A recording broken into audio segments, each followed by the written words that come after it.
ఇది కథ కాదు, ఒక నిజమైన సంఘటన. సమయం రాత్రి 10 గంటలు అవుతుంది. రాజు తన బంధువుల ఇంటి నుండి తన ఇంటికి బయలుదేరతాడు. దారి మధ్యలో ఒక పాడుబడ్డ ఇంటి దగ్గరికి రాగానే ఎవరో అతన్ని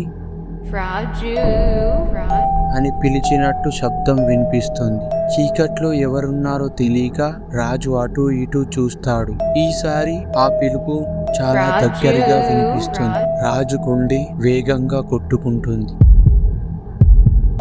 అతను భయంతో అటు ఇటు చూస్తాడు. ఎవరూ కనిపించరు. వెంటనే ముందుకు అడుగు వేస్తే పక్కనే ఉన్న చెట్టు కింద ఎవరో ఆడపిల్ల ఆకారం, రక్తపు కళ్ళతో, ఎర్రటి పెదాలతో, వింతైన ముఖంతో కనిపిస్తుంది. ఆమె అంటూ నెమ్మదిగా దగ్గరికి వస్తుంది.